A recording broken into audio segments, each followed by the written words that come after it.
Pozdravljeni! Dandanes je v Formuli 1 zavorni sistem ogljikovih vlaken nekaj vsakdanjega. Čeprav mnogi to imenujejo s kakšnim drugim, manj primernim izrazom, je zadeva že prisotna v Formuli 1 desetletja, ima prednosti, ima slabosti, izhaja iz čisto drugega sveta in še danes za njo nimamo primernega nadomestila. Začnimo pri zgodovinskih dejstvih. V Formulo 1 pridejo zavore z ogljikovih vlaken, govorim o zavornih diskih in ploščicah, nekje v sredini 70 let prejšnjega stoletja.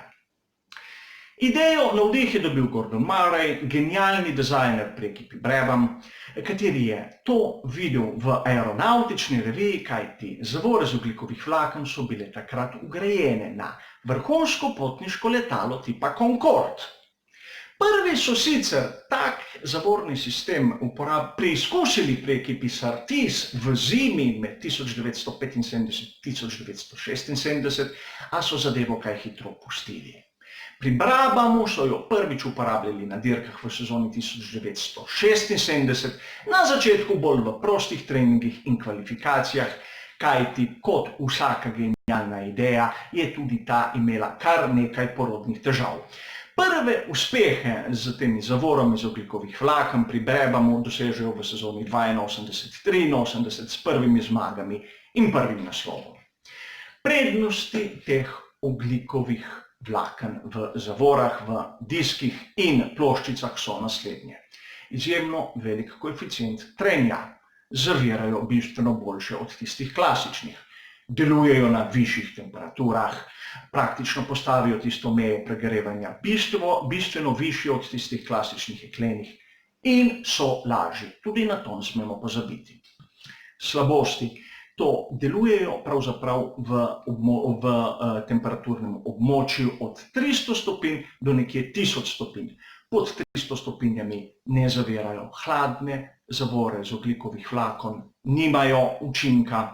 Nad 1000 stopinjami Celzija pa začne oksidacija. Praktično ne zavirajo, spet ne zavirajo dobro in se izjemno hitro obrabljajo.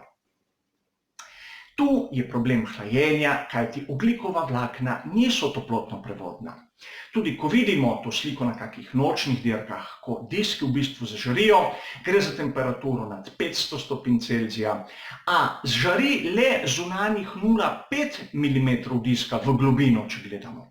Zato vidimo na teh diskih ogromno število luknjic, te tudi naraščajo z razvojem tehnologije. Če smo imeli v sezoni 2005 cirka 100 teh luknjic na robu diska, jih imamo danes v sezoni 2019 okrog 1500, samo tako za idejo.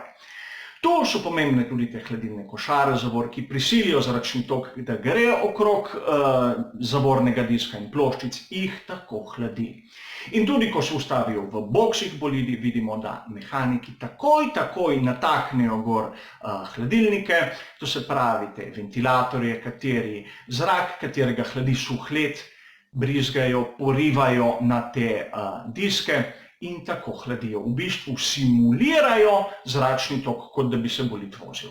Tudi če pride do kakšne nesreče, vidimo, da se kar hitro pohadi iz tega območja, kjer so zavore. A take zavore so izjemno učinkovite.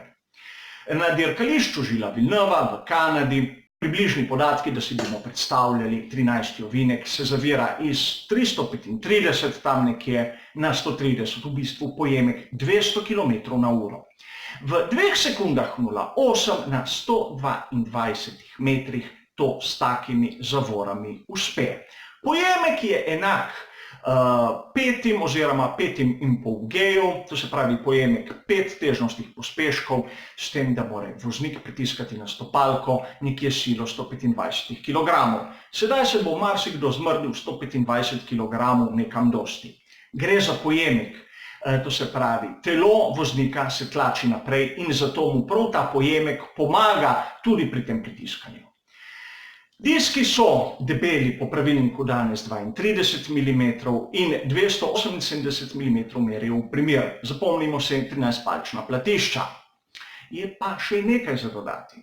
Ta ogljikova vlakna, katera uporabljajo v zavornih diskih in zavornih ploščicah, so res iz ogljikovih vlaken kot šasije, a imajo zelo malo skupnega. Tako da zadevi nista prav tako za enačiti, kot jih mnogi. Namreč, šasija z ogljikovih vlaken je v Formulo 1 prišla cirka 5 let, potem ko smo imeli že te zavorne sisteme z ogljikovih vlaken in je takega tipa, da ogljikova vlakna držijo skupaj epoksidne smole.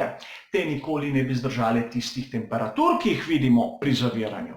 Zato imamo zavorne ploščice in zavorne diske iz tako imenovanega CC ali carbon-carbon ogljikovih vlaken.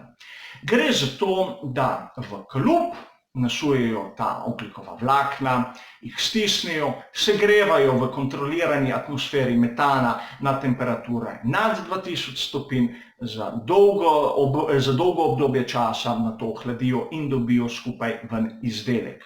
To je izjemno dolgotrajen in drag izdelek, a deluje Formula 1 na, bom rekel, ceno nikoli ni preveč gledala. Zavedati se moramo še nekaj, da ti zavorni sistemi so res vrhunski, omogočajo izjemne pojemke, kot smo videli, a imajo življenjsko dobo v Formuli 1 cirka 800 km. V vikendu bomo videli, da bojo imeli na bolidu na prvem prostem treningu nov zavorni sistem, to se pravi nove ploščice, nove diske, katere bojo rabili v prvem prostem treningu, nato jih sneli in prihranili za kvalifikacije. To pa zato, da bojo vse tiste malenkostne nepravilnosti, ki so možne pri izdelavi, izničili, nekako bojo upeljali ta zavorni sistem. Nato na drugem in tretjem prostem treningu bojo rabili star material, ki so rabili na prejšnjih dirkah. Za kvalifikacije bojo spet ugradili tiste prve, nato za dirko popolnoma nov set. Zaradi zanesljivosti, zaradi učinka se dela tako. Samo tako, da imamo rahlo idejo, koliko materijala se porabi za vikend v Formuli 1. A tudi jekleni diski so se razvijali naprej. Tako vemo, da za raznimi dodatki že leta 1995 je Damon Hill na Williamsu preizkusil oba sistema, s tem, da je spoznal, da ti novi jekleni diski z dodatki ogljikovih vlaken dajejo približno enak koeficient trenja kot tisti stari. A še zmeraj so bili bistveno težji. Poglejmo približno ta sistem ploščic in diskov z ogljikovih vlaken na kolo, to se pravi četrtina tega, je približno kilogram celih 2 in tako se prihrani na teži cirka 5 kg, kot če bi imeli tisti klasičen sistem. In to na elementu Formule 1, kateri se giba gor in dol, je izjemnega pomena, kajti gre za premik težišča. Spomnimo se samo na primer Lotusa 72, kateri je imel zavorne diske na notranjosti, na šasiji in spolu so ovirani, povezan s kolesi. Zato je prav ta teža, katero se prihrani, bistvena, da imamo sistem zavor z ogljikovih vlaken še danes prisoten v Formuli 1, čeprav so se druge tehnologije že toliko razvile naprej. Pri vsem tem pa ne smemo pozabiti enega dejstva. Mnogi govorijo, kako bolidi lahko zavrejo na tiste sisteme, to se pravi s petimi, minus 5,5 G dosežejo zaradi teh diskov in ploščic z ogljikovih vlaken. A vsi pozabljajo, da je bistvo pri zabiranju stik pnevmatike s podlago, kajti pnevmatika je tista, ki daje tisti mehanski oprijem, da lahko zadeva se sploh zaustavi. Pnevmatika je tista, ki drži kontakt s podlago. Same zavorne ploščice in sami diski ne zavrejo nič. Zavira cel kompleten bolid. Hvala za vašo pozornost in nasvidenje.